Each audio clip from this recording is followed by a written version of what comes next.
What's up, guys? My name is Jordan Kahn. Happy Big Dog Friday. Hope everyone's feeling sick as a dog today. Come on, let's go. Today we did our first dissection in comparative anatomy, and we did the fox squirrel. That is Sciurus niger rufiventer. That is the genus, species, and subspecies of squirrel we dissected today.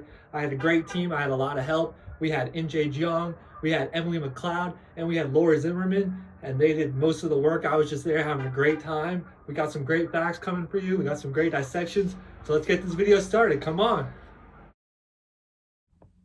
All right, let's get started.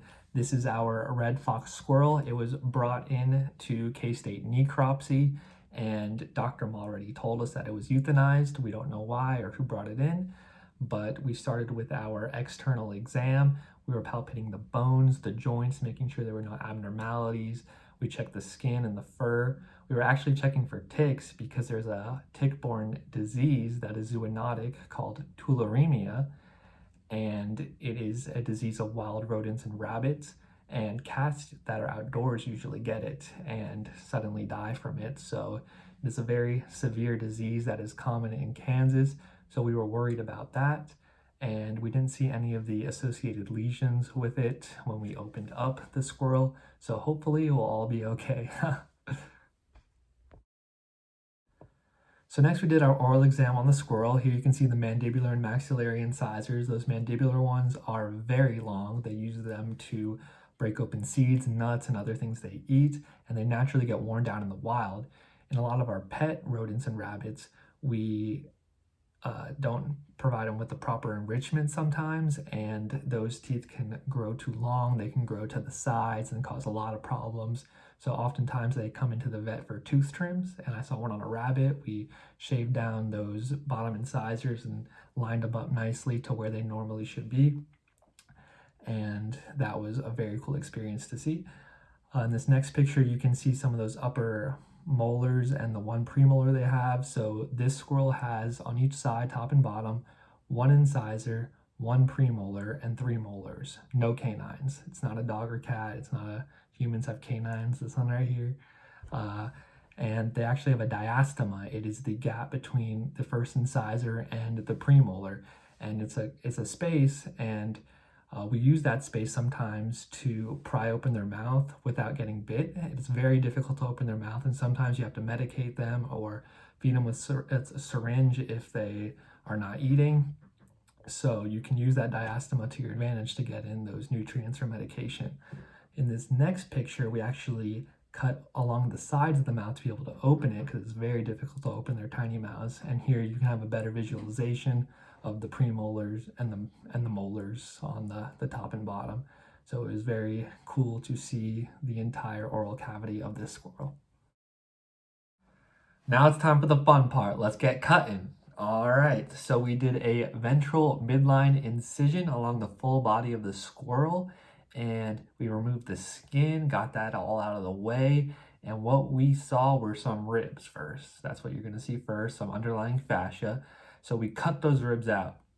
Now we can see the lungs and the liver popping out at us, and those lungs, they had this white gritty material on it. It's kind of tannish looking too, and we didn't really know what that was at first, so we rubbed our fingers against the organs, and it was really gritty and grainy, so we determined that to be calcification or mineralization, so that's calcium.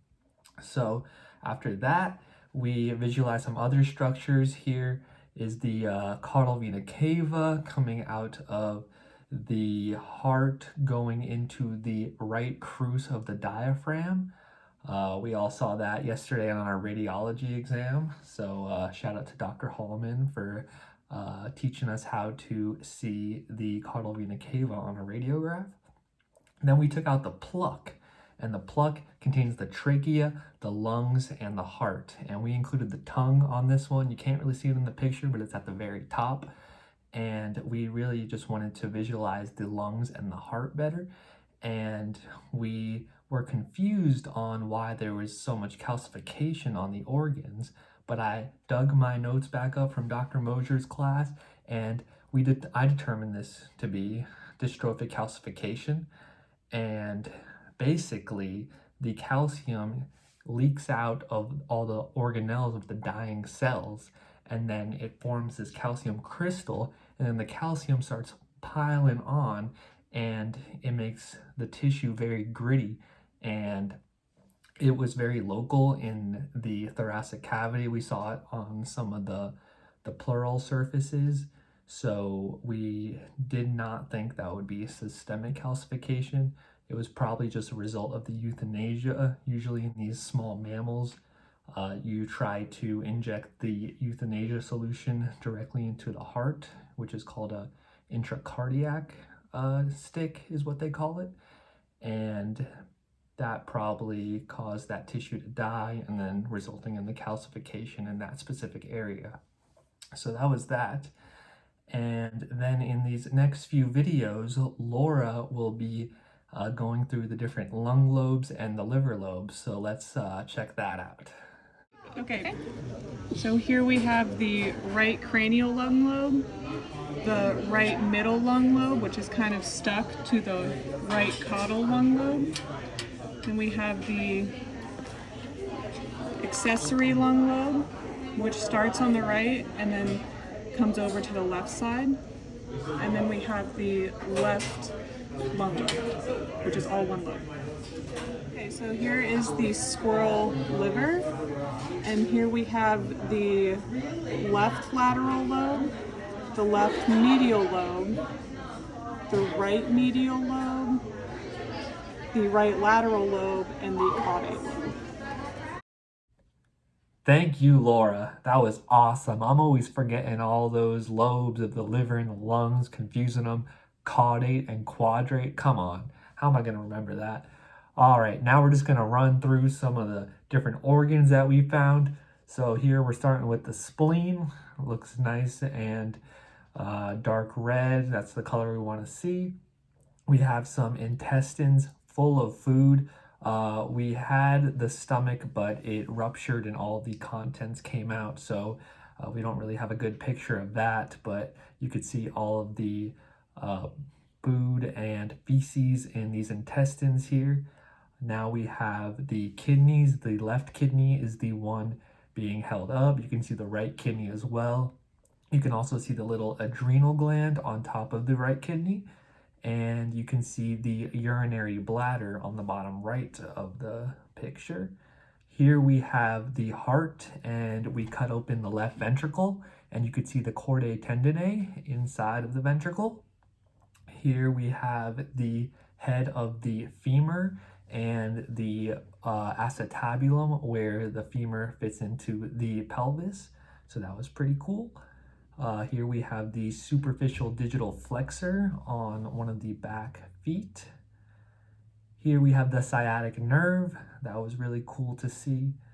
NJ and I did our first enucleations. Here we're removing the eye from the orbit in the skull. And here is the skull with the eye removed. That was awesome. Now in this next and final segment, you're going to see me doing the cranial drawer test on the squirrel. Now this is a test commonly done on dogs with cranial cruciate ligament ruptures. So you wouldn't really do this on a squirrel, but I thought I would just practice just because I had the specimen to practice on, and you're going to be hearing a lot of talk from Dr. Curtis. Don't listen to him. He doesn't know what he's talking about. But yeah, just enjoy this next segment. See if it Doesn't move. Jordan, what test are you doing? Cranial drawer maneuver. Cranial drawer, yeah. Good. Seems to be intact. Yeah. Cranial We're in cruciate good ligament. shape. Yeah, good musculature. Tularemia didn't get to his ACL, huh? No. Cranial He was cruciate. an athlete. Now we're doing the cranial drawer test after we cut the cranial cruciate ligament, and as you can see, the distal part of the limb moves forward, so we know we have to go into surgery now. That's a wrap. Thanks for watching, everyone. I want to give a huge shout out to my group, Laura Zimmerman, Emily McLeod, and NJ Jiang. We had a great job today, and I want to give a bigger shout out to Henry DeWitt, Haley Weaver, Marky Stanley, and Megan Smith. They inspired me to make these videos. If you haven't seen their videos, go check them out. They're on the K-State Vet Med YouTube. They are awesome. I want to give a shout out to Dr. Mulready. We could have not done this dissection without him. He gave us this squirrel. He is the leader of this class. We love Dr. Mulready. I want to thank Dr. Klingler.